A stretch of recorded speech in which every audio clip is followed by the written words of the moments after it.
A paz do Senhor, meus amados e queridos irmãos, aqui quem vos fala é o presbítero Renato, da Igreja Brasil para Cristo de Formosa. É uma alegria imensa estarmos juntos aqui para darmos continuidade ao estudo da leitura bíblica diária. E hoje nós estamos falando então do Salmo de número 17, e este Salmo é conhecido como um enigma perene, e nos mostra que quando nós praticamos o mal e sofremos as consequências, a consciência nos diz que o nosso castigo é justo. E é bem diferente, entretanto, meus irmãos, sofrer sem ter feito mal algum. Esse tipo de sofrimento por causa da justiça, como Pedro diz, representa um enigma perene para o Filho de Deus. E aqui Davi experimentou sua parcela de sofrimento desse tipo e aprendeu como reagir a todos esses momentos de luta e sofrimento. Ele apresentava sua causa ao justo juiz, certo de que seria julgado com justiça e equidade, porque ele sabe que em Deus está o julgamento justo. A palavra de Deus diz que justiça é a verdade e justiça são a base do trono de Deus. E por vezes Davi parece aqui, meus amados, neste Salmo 17, se defender das acusações, e às vezes nós temos uma impressão equivocada de que ele deixa o seu ego tomar conta da sua oração, porque ele parece confiar muito em sua justiça. E aqui ele assevera em alta voz que é inocente, íntegro e obediente a Deus, dando-nos a conotação de beirar um estado de perfeição impecável. Na verdade, meus irmãos, Davi não afirma ser inocente em todas as áreas da vida, mas apenas naquelas circunstâncias em que ele é acusado injustamente. Davi declara que não havia feito nada na época para provocar a hostilidade dos seus inimigos, e nós devemos entender e parafrasear o caso de Davi como sendo um caso absolutamente correto, em que ele coloca a sua confiança em Deus sem confiar no braço da carne. No versículo 17, capítulo 17, versículos 1 e 2, ele diz então: ouve, Senhor, a justa causa, presta atenção ao meu clamor, dá ouvidos à minha oração, que não procede de lábios iníquos. Ele diz: diante do teu rosto saia o meu julgamento, que os teus olhos observem o que é justo. Então nós podemos entender que ele diz: Senhor, peço que ouças a minha causa, porque é justa. Atenda no que digo, porque sou perseguido injustamente. Davi diz que ele é sincero em sua súplica por justiça e que ele não distorce e nem encobre as suas iniquidades, mas que ele também se declara inocente e que ele busca a absolvição diante do tribunal de Deus. Que os teus olhos vejam todos os aspectos do caso e decidam em favor da justiça. Aqui, se nós formos pegar do versículo 3 ao versículo de número 5, nós vemos Davi fazendo um clamor, pedindo a Deus proteção para que ele não se desvie dos seus caminhos. Ele diz: tu provas o meu coração e tu me visitas de noite e examinas e nada me encontra. Decidi que a minha boca não transgredirá. Aqui nós vemos que o salmista está muito preocupado com a sinceridade do seu coração e que ele pede para que Deus examine o seu coração e que ele sabe que o Senhor nada encontrará de iníquo e que ele estará sempre vigilante, e ele decidiu que a sua boca não transgredirá. Aqui ele está nos mostrando a necessidade de vigilância, de guardar os lábios para não pecar contra o Senhor. Ele diz no Salmo 39, versículo de número 1, que vigiarei os meus caminhos para eu não pecar com a minha língua, colocarei uma mordaça na minha boca enquanto o ímpio estiver na minha presença. Provérbios capítulo 13, versículo de número 3, diz que aquele que muito abre os lábios, aquele que guarda a sua boca, preserva a sua alma, mas aquele que muito abre os lábios tem perturbação de espírito.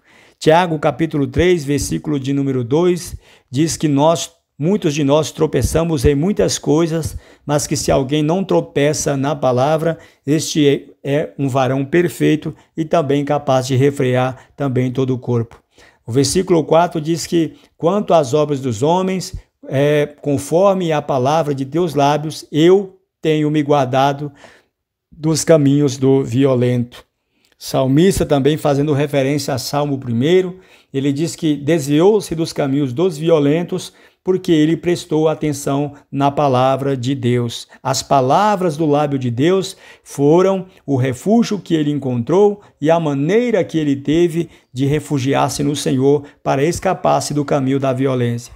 E somente aquele que observa com fervor a palavra de Deus, que vigia dia e noite, que guarda a palavra de Deus no coração, ele, de fato, não comete transgressões contra Deus. O salmista Davi, no Salmo 119, diz que guardei a minha palavra no meu coração para não pecar contra ti. Salmo 119, versículo 9 e 10, ele diz: de que maneira guardará o jovem o seu caminho? E ele diz: observando-o segundo a sua palavra. No versículo 5 diz: guiando o meu andar em teus caminhos, meus passos não tropeçaram.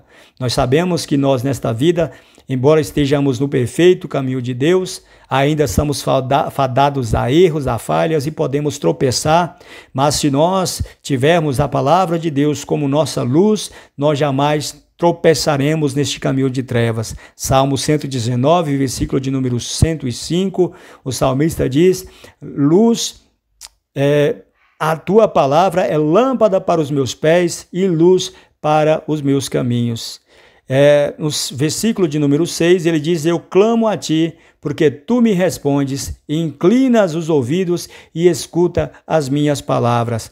Davi está dizendo que ele não perde tempo na vida e que ele simplesmente clama a Deus, porque sabe que Deus o responde e que Deus estará sempre inclinando os seus ouvidos às suas orações. A oração do justo, a Bíblia diz que pode muito em seus efeitos. Lucas 18, versículo de número 1, foi escrito onde Jesus propõe uma parábola sobre o dever de orar sempre, sem jamais esmurecer. Jesus diz: pedi e dá-se-vos-á, buscai e encontrarei, batei e abri-se-vos-á, porque todo aquele que pede recebe, todo aquele que busca encontra, e a todo aquele que bate abrir-se-lhe-á.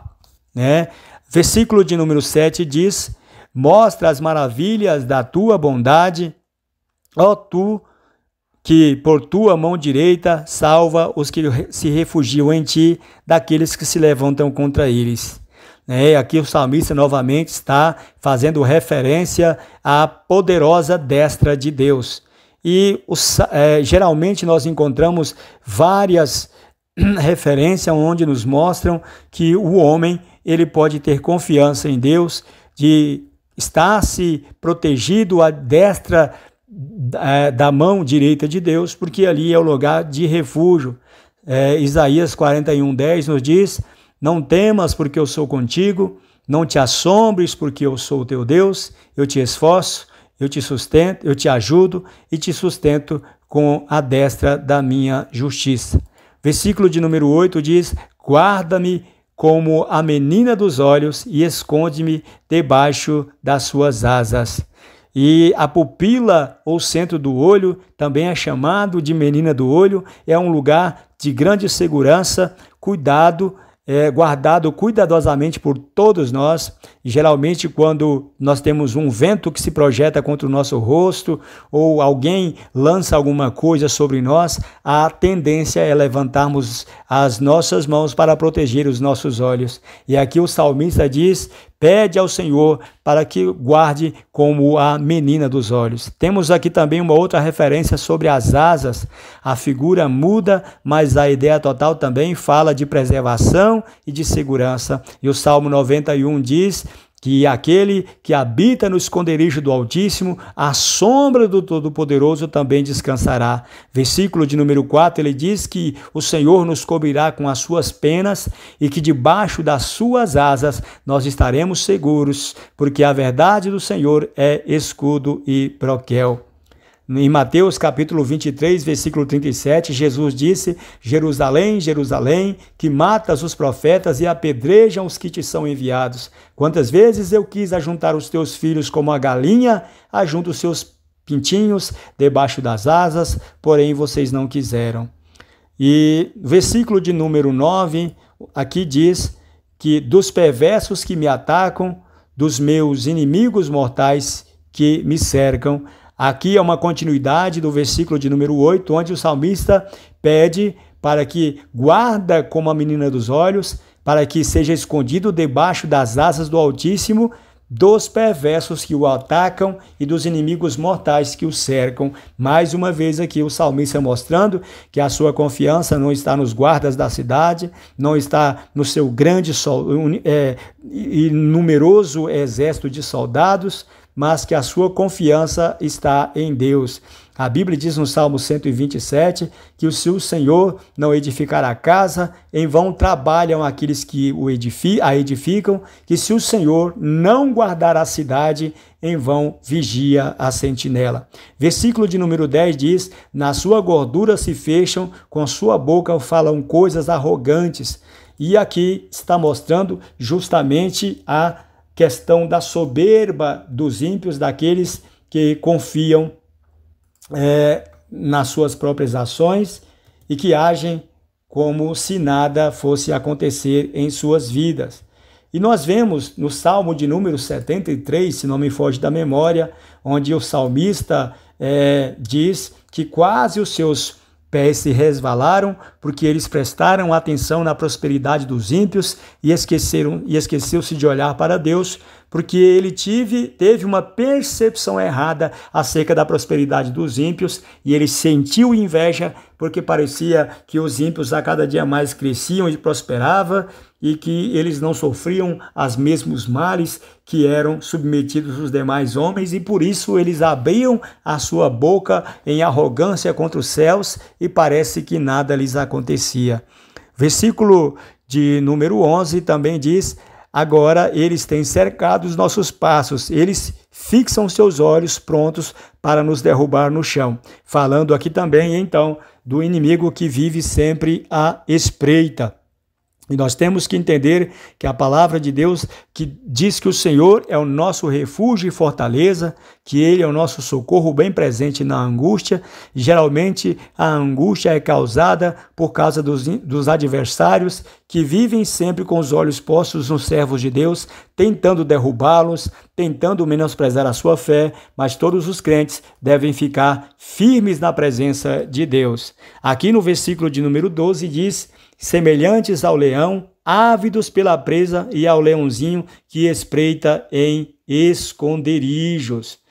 Então, nós vemos aqui que o Salmo de número 12 tem, de fato, uma grande preocupação, porque o salmista aqui pede para que o Senhor o guarde e o proteja, né, dos leões, das presas, daqueles que espreitam, famintos e furtivos, como o leãozinho que espreita no meio da vegetação, estão sempre prontos para despedaçar. Assim são seus inimigos sorrateiros, que estão sempre em seu encalço e sempre o vigiam com seus olhos. Nos versículos 13 e 14, o salmista nos diz: levanta-te, Senhor, confronta-o e derruba-o, livra a minha alma das mãos do perverso com a tua espada. O versículo 14 diz: com tua mão, Senhor, livra-me dos homens deste mundo, cuja parte está nesta vida, encheste-lhes o ventre do que está reservado para eles, que os seus filhos se fartem disso e deixem as sobras para os seus pequeninos.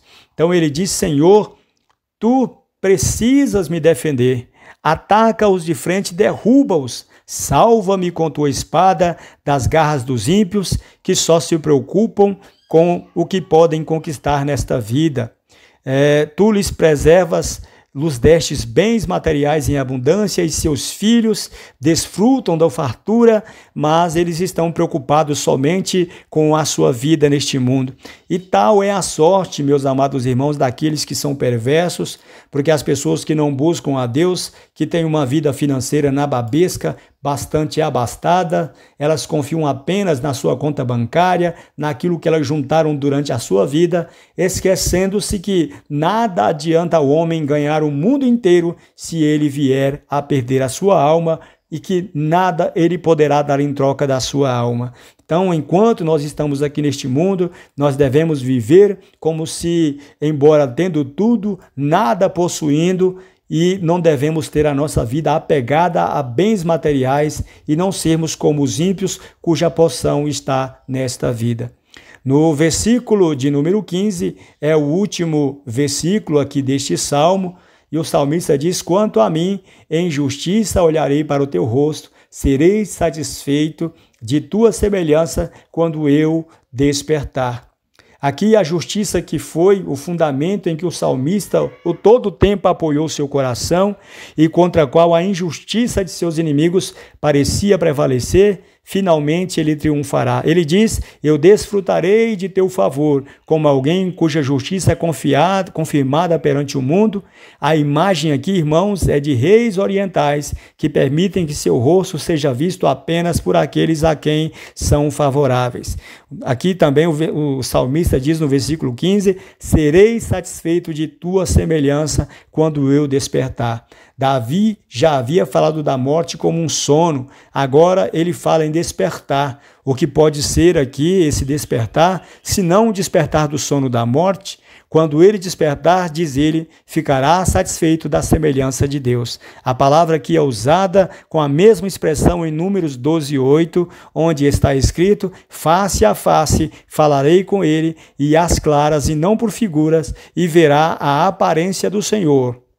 Então, nós vemos aqui que, da mesma forma que aqui se fala da manifestação da glória divina a Moisés, Davi também entendeu que quando ele despertar do sono da morte, ele também verá a face de Deus. Davi, portanto, espera ver ao acordar uma manifestação semelhante do que Moisés viu, para que ele tenha o prazer da visão beatífica do Deus Todo-Poderoso, que há de satisfazer totalmente a sua confiança e a alegria de tê-lo servido em vida. Estas são a minha parte aqui da leitura bíblica diária do versículo 17, do capítulo 17 do livro de Salmos, e aguardo os irmãos para nós fazermos uma leitura do Salmo de número 18. Deus vos abençoe ricamente em nome de Jesus.